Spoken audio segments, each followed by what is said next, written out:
Good afternoon, ladies and gentlemen. We're going to have a relatively different session compared to the previous one. It would be more high level in terms of what kind of stuff I usually see when we form the support activities in the Sitecore support team.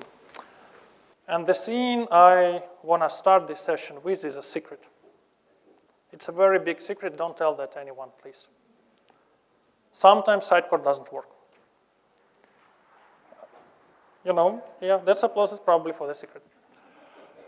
We're going to see a few things we face most often on the support portal, the things we face with high-profile investigations and all that kind of stuff. But keep in mind, sometimes Sitecore is guilty for that. A bit about myself. So I'm with Sitecore for almost 13 years now. I've started as a junior software engineer in Ukraine, and after 10 years, I was being kicked off from Ukraine. They just told me, go away to Malaysia. So I'm running a support team in Malaysia now. And I have experience with technical, non-technical stuff. Most of the time, I now deal with running the team, HR activities, all that kind of stuff, but still a lot of technical stuff over there where I'm involved in. And the agenda for the session is relatively simple. So we will first try to figure out what is performance issues, what performance issues is not. What are the common symptoms, diagnosis, how we can find what is the problem, and where is the cure, or how we can fix that. We don't always fix everything. Sometimes it's better not to, but still. So, performance issues, what that is. Some very typical one is slow page rendering or loading. Actually, there is a big difference between these two issues, and we will talk about this later. Just don't mix it. It's not the same. High CPU consumption. Very typical issue. You just open Task Manager. You see 100% CPU. Sometimes no one sees what is the process over there, and they just report, we have high CPU usage. Guys, help us. We will talk about it a bit more. High memory consumption. The typical support ticket over there, hello guys, we have B1 Azure Pass deployment. We have deployed Commerce over there. It doesn't work. Well, obviously it doesn't work. There is 600 RAM for that tier. But let's talk about this a bit more. Threads and databases deadlocks. These are the most tenacious issues. They don't manifest themselves usually. It just doesn't work.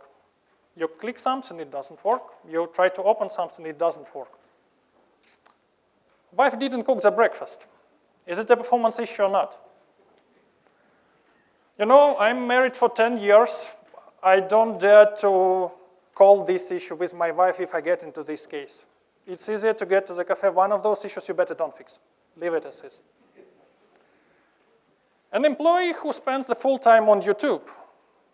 Well, guys, that's obviously the performance issue, but I don't want to discuss this in this employer. Do we have any HRs here? No? You see, it's better not discuss it here. And the last one, and the relatively new kind of issues which happens about performance, is thread starvations. Thread starvations usually come into play when we have a lot of thin code. There are some products which are more prone to that. There are some customizations which are very prone to that. But these issues are even worse than threads or database deadlocks. When you deal with thread starvations, usually you don't really have too much options. Well, except one, you can restart your solution. Or some developers can fix what they put it in. Triggers. Very often when it comes to the performance solution, it's not there from day one. Something has happened. And the best and the fastest way for you to figure out how to fix the issue is to find the trigger, what caused the problem. So it can be incoming load. I believe if you have a commerce solution which sells something, you're happy to have the problem of incoming load when people come and buy something. It might be some kind of new functionality. For example, we have developed a fancy page rendering the best product you can buy. And after that, solution doesn't work. Well, trigger is somewhere here. Configuration change is one of the most painful problems when it comes to supporting tickets. The solution over the case over there is like, we have done nothing, it doesn't work. You dig about it a month, you dig month 2, you get to month 3, and then you find out that somewhere a small setting was changed from true to false, and you have spent 100 hours of engineering time just to find out that. I will have this later. Usage scenarios. You have developed a library, but then the marketing department come to you and say, now we want to save all the legal kind of documentation over there. It stops working. It's just a different usage scenario, search doesn't work, whatever doesn't work, you have a problem. I strongly advise from my point of view, try to find out who pulled the trigger after you fix a problem. I've seen too much cases when the customer or the partner gets so much focused on who did that, while the solution is down, that you simply don't have time to find out how to fix it. It's better approach it a little bit differently. It's how I see that. Now more about those things that happen. It's just a random site I figure out. No specific bias over that. The problem, the page loads slowly. First, it is important to figure out actually it is the page loads slowly, it is the controls rendering slowly, it is some hell with the connection or network, or you have just bad 3G connection. It's important to find out what is there. For such kind of stuff, trigger is not very obvious usually. You can't kind of 100% identify what is the root cause over there. But when you start investigating slow loads, try to find out, is it just components loading to your browser slowly, or it is controls rendering badly at the server side. So what is the investigation here? You find out what takes the most time to load. Then you focus on 2 or 3 items to fix. Don't go for everything, because it literally means you're not going to fix anything at all. Just select top 2 or 3 items and optimize them. If you get that it's like something loading slowly in the browser, try eliminating that, rewriting that, applying CDN, whatever. If it is some controls which just render slowly, you'll need the performance profiler. I have the slide at the end of the presentation listing the tools we are using at Sitecore support team. Performance profiling is probably either .trace from JetBrains, or it's probably ANS profiler, or whatever. You can use whatever you like. The only thing that profiler should provide you, you should be able to see what takes CPU time. That's the most important part. Then you analyze the snapshot from the profiler. If you report support tickets for such kind of thing, remind yourself that patience is a virtue. It takes really a lot of time to figure out what is going on, especially if it is a large solution. Because sometimes we get a case, okay, guys, here is 10 gigabyte database. Here is another 500 megabytes of the code base. You deploy that, and here is the profiler. Please do something with it. We will do, for sure, next week, probably. High CPU consumption. Probably one of the most popular issues we face over there. Again, we do approximately the same. We identify the trigger. For CPU, even Windows update might be the trigger. And this is the bad stuff about it, when infrastructure changes actually cause you such kind of issues. They are the most difficult to narrow down because you simply don't know what has happened to the server unless you track that. So strong advice here, track carefully all the changes you have, especially when it comes to the production environments. Don't let people just mess it up over there. When we go deeper to find out what's going on, we get performance snapshots, identify what are the common execution branches, like, okay, this page takes 3 seconds to load, those pages take 20 milliseconds to load. Don't go there. Go to the one which takes most time, focus on it, fix it, then go to the next one. If you say, okay, we're going to have a sprint, in that sprint we're going to fix all our 10 pages, most likely you don't. Something will appear in that sprint, and you get your page where it was before, and still everyone's suffering. Sometimes in the support organization, we apply such a thing as WinDBG investigation. What it effectively means, we get several memory dumps collected over a short period of time to see what kind of call stacks are changing, what kind of call stacks are not changing. It's tricky. Actually, going investigations with memory dumps takes quite some time. Like in Sitecore support, people usually go for that roughly after 5 or 6 quarters working in the support organization because it takes quite some theoretical and practical skills to deal with it. So don't rush there. If you can make it with the performance profile, it's better. Some people say, yes, that brain heart helps when you go with high CPU. It never helped me though. So use on your own considerations. High memory consumptions. They usually come together. It's 2 horses running nearby. I can tell you for sure that after, like within the last 5 to 6 years, I haven't seen a single case when high memory consumption was a result of Sitecore code base. I'm not saying it is impossible. I simply haven't seen it. And I have seen a lot of performance tickets. So usually what happens, you have high memory consumption, and you have GC just eating your whole CPU. And you don't know where to start. Either it's actually just high CPU, or it's just high memory, or it's just a mix of those. For the typical cases when you see high memory consumption, it might be the misconfiguration. A very simple example I have seen a week or 2 weeks ago. Scaled solution, 5 CD servers, running in Azure, consuming all the memory on premium tier 2. It is roughly 6 gigabytes of RAM, something like that, around that. 45 hours of investigations. The root cause, one of the developers went to the configuration and changed the setting of how event queue logs the data. As a result, they got all items with all fields, including standards one, being serialized and pushed to the event queue. It roughly means 700 kilobytes per item in a single record in SQL Server. It eats it as a cookie. You will not even notice the time it takes to eat the whole RAM just to store that. A very simple change, killing the solution. Misusage scenarios.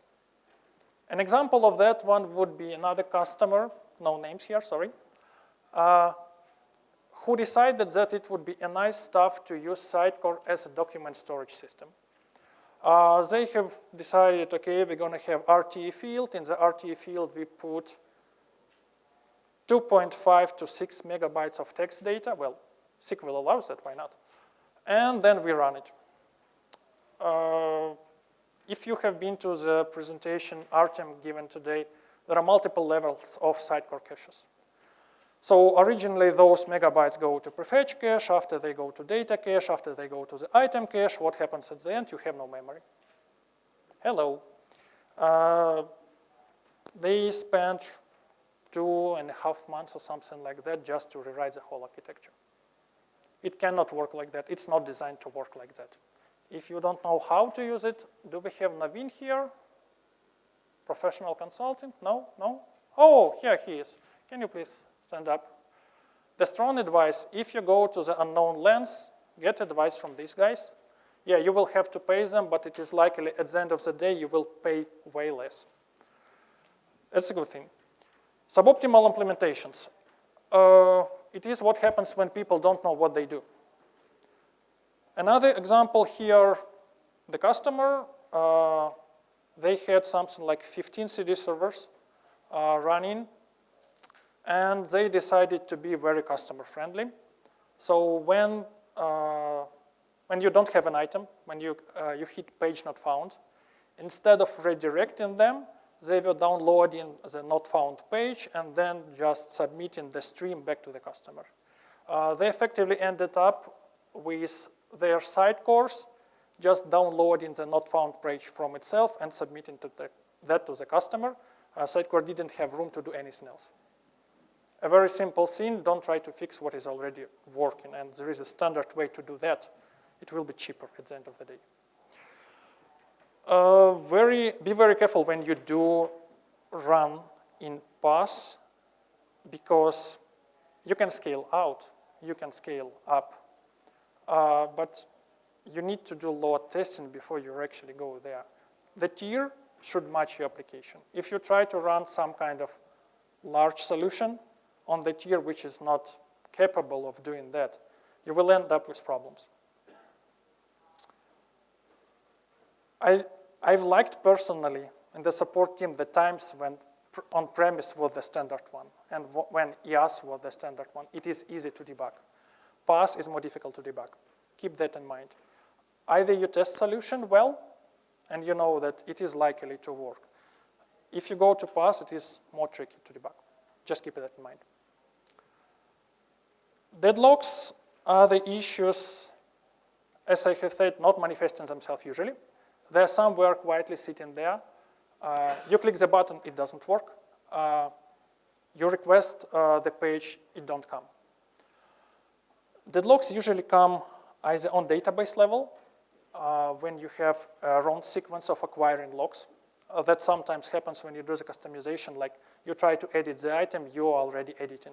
I've seen that. It happens, it's just a matter of fixing the code. Or it can happen on the threads level. If, for example, one thread, and there are two threads waiting for the same data, but they interlog themselves. Haven't seen that for ages in Sitecore, to be honest. Have seen that recently in some implementations. What is the way over there? So we need memory dumps just to see who are those threads, what they are doing, and then just advise how to fix this. When high CPU and high memory consumption, I believe most of those can be solved on the partner or customer level if you have the development team. This one are more tricky. It's way less likely you can deal with those. I hope you can. It's less work for me. But if you don't, just get us memory dumps, get us the SSPG package, and send that to the support team. We will figure it out. But again, it takes time. It's not something tricky like how to find that in the documentation. There are not that much people who can diagnose this. And restorations. Restorations happen when you have asynchronous code. And .NET Framework has a very interesting thing when it comes to async codes. The priorities of execution continuations is defined inside the schedulers, which are standard for .NET. So how you can end up usually. If you have the async code and there is some pending continuation, and you have the incoming HTTP request, by default, .NET will pick up incoming HTTP request before it works on the continuation. So you effectively end up all your threads doing something, but not a single thread actually completes its task. It's a problem, and we have discussed it several times actually with Microsoft. We're going to have some slight changes in Sitecore 9.2, how we deal with this kind of stuff. We will be having our own continuation thread pool, let's name it like this. So it should be better, but still, if you have your asynchronous code, keep in mind how much of simultaneous thread you're going to have. Do you want to limit it somehow, or do you want to reorder it in a way that you can change it to consequential execution? Sometimes it's better. Again, we can deal with that on the Sitecore support team level. Tricky, takes time, but we can do that, really. The essence probably of the whole presentation over here, and believe me, many thousands of hours are spent there. When you do some changes, make sure you use CI and you track what has been done. Whenever it is TeamCity, Octopus, whatever notepad file that the developer who is the worst at performance just write over there, whatever. Make sure that all the changes you have done in the release, they are carefully tracked and that you can roll back. I have seen multiple cases when rollback would take you, let's say, 6 hours, but the investigation of the original issue already took 60 hours. Sometimes it's just easier to roll back. Do not allow the cases when you have monkey with grenade, when people don't understand what they do and then they go to the configurational changes. There should be a restricted number of people who can go there, change it, and be responsible for that. Because very simple change, like a number of threads you're allowed to run for analytics. You change it from 10 to 100, and your solution is dead in half an hour because you simply don't have that power. You change the session timeout from 20 minutes to 2 minutes. And you have your users instantly losing your cards because not many users actually pull in the session in 2 minutes. Be very careful with that. Load tests, make them a regular part of all the release cycles. It shouldn't work like, okay, we have the last sprint, we do now the release, and we go to the load test because we have to release the day after tomorrow. And then you end up 10 users, 10 sessions, and then it hacks. Well, if you like that approach, you can go, but I strongly advise you not to do it like this. 3 days won't work either, that's true. Usually what we are seeing, let's say from the partners who are well known to have right skills.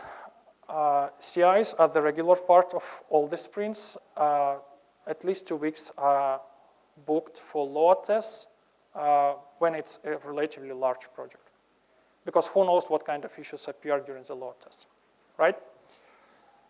And we have roughly 9 minutes, 9.5. I will now ask a very strange question, and I expect answers. How many of you have internet not requiring local Wi-Fi? Can you raise a hand?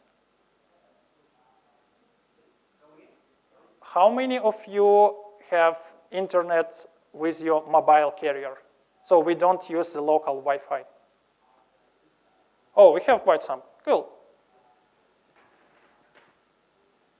We're gonna be having a very difficult test on investigating performance issues based on the session.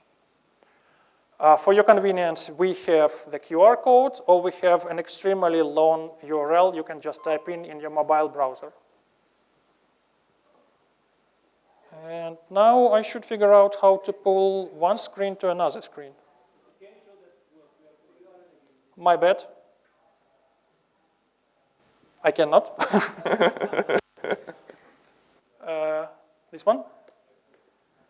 And now I probably need some technical team to help me with a very difficult question. How do I pull it? Okay, I know, I can. Everyone got in? I can change the screen? Cool.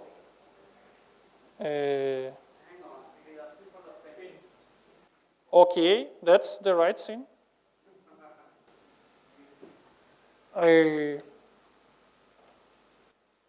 No, it's not the right thing. Okay, I do the extend, I do this. No, not this. The support engineer and manager who requires the support.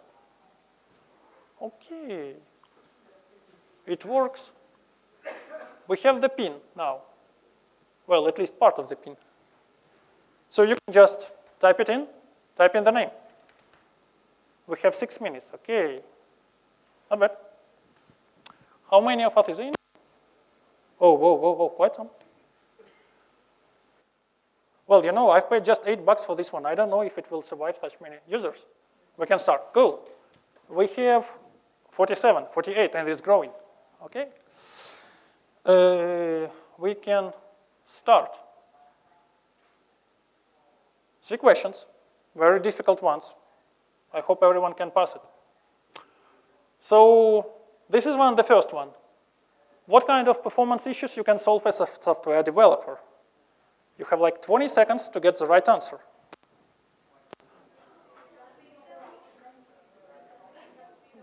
We can say the options. You can. So you have the answers in your phone. You can, whoa. Something went wrong, right? Someone is solving the misbehaving employee as the software developer. It's probably one of those flat teams, you know? Okay, everyone get how to solve these difficult questions now? We can go to the next one, right? Okay. Next one. No, we need to see who is the coolest one. I can find some. Let's go to the next question. What should be the first step of any performance investigation. You can fire someone. You can pray. You can fire someone, pray hard, identify the trigger, and request more powerful server. We have 50 answers. Okay. Guys, who is firing people that fast? You know, I'm well known as a very cruel manager in Sitecore, and I don't do that right away. Requesting a more powerful server, yes, I like that decision. Every time new server, it's a good stuff. So who is the fastest?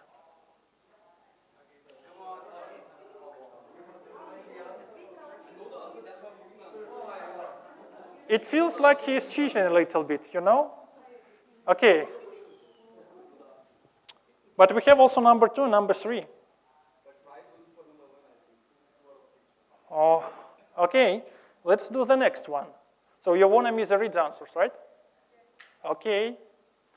So the question, what is the best practice to avoid performance issues in production environments?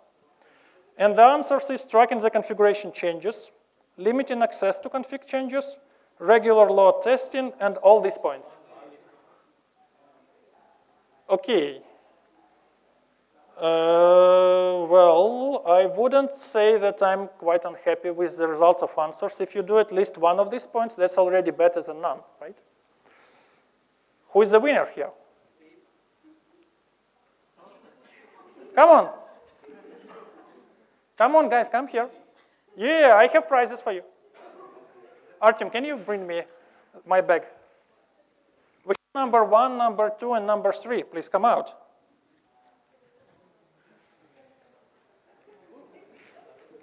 Hey. We have a unique merchandise we are sharing with Sitecore newcomers, you know. So you get this. Thank you. Well, we know this guy, right? He was speaking yesterday. Thank you. You get this, and can we get Mike, please? Mike? Yes. Can we call Mike?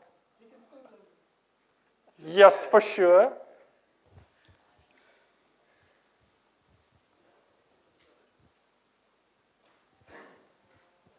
Thank you. Who are you? Where are you from? I'm Rohit Kishore from Bangalore, working for Pramati Technologies. Have been working in Sitecore for around 5 years now. Okay, you now see the guy who can investigate performance issues very fast. And this is for you. Thank you. I'm you? Abhishek. I'm working in Gurgaon right now with Digitask company. And I've been in Sitecore for the last 6 years. You see some experience is required to investigate performance issues.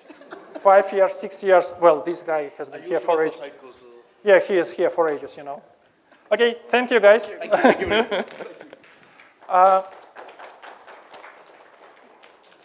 I'm done with my presentation, except that you don't see the thank you sponsors, because it's very technically difficult for me to switch all this kind of stuff. But still, there is a thank you slide. Well, you know this. Any questions for me? As we have 42 seconds to answer those. The one who gets the mic. You can. Yeah. Yeah, hi. It is really a very, very wonderful and the helpful session for sure. Recently, I would like to share my recent experience. One of the point that you have raised, 100% CPU, we faced the same thing. And the only help we got it from a Sitecore guys, Sitecore support, thanks to you. But the culprit was Glassmapper. The version of Glassmapper was not that much powerful, so it went on the 100% CPU. So my questions or my query right now is, now Glassmapper is an open source, it is not operated by anyone, it's a community-driven a package. So is there any plan or is there any approach or any way that we get as a developer community to a foolproof kind of DLL or a package which can we rely on and which can make our life easy, just like Sitecore recently opted for a TDS, Hedgehog. So is there any plan in the future or is there any project going on in that direction? Okay, I got your question, thank you. So the idea currently we have we faced these things quite a few times, specifically with GlassMapper. So my counterparts in Europe, they have somehow managed to get to the main contributor of the GlassMapper, actually. And we are now in a process of tight collaboration. Whenever we face with any kind of issues, we try to get that fixed as soon as possible in the GlassMapper code base. I don't have any data about getting similar kind of functionality being released by Sitecore. We are growing fast in terms of developers, but we are still out of hands to release everything what we want. So far, nothing like that, but we will be trying our best to get GlassMapper fitting the needs, actually. That's the best answer I can give, unfortunately, for now. Okay, thanks. So when it comes to actually investigate the basic time frames that a particular rendering or anything is taking, like, is there a way when I am rendering multiple different components on a page and I can see that this particular component is taking this much time, and so where we can narrow down what's causing the page load to take the maximum amount of time? Yep, at least 3 sources of data. I know the time is up and we have the break. I will answer this one and then we can catch up over there. I would be happy to answer all the questions you have. Sitecore has 3 sources of data you are asking for. The first one is a debug mode. You can render the page in the debug mode. HTML caches by default don't work there, so you exactly know how much time each component takes to render. The second source of this data is a stats page, which you can find in the admin folder. It's Sitecore admin/stats.aspx. You have every rendering over there, and the statistic about it, how much time it was, how many times it was rendered, how much time it take, how much. I think that's the most. I don't remember the rest. What is there? But per rendering, you have all this data. The third source of this kind of information would be Profiler. There is no better stuff than that, actually, when it comes. But if you don't want to introduce any third party to investigating scenes, or if you have production server, which you don't want to mess up, go for debug mode, go for stats. You can actually drop the existing data from stats if you believe it's not relevant, then monitor it for a while and see what happens. What are the renderings mostly used? How much time they take? And let's please round up on this one. As we get the coffee, tea, or whatever goodies we have over there, I'm happy to talk with everyone who needs that. Thank you, guys.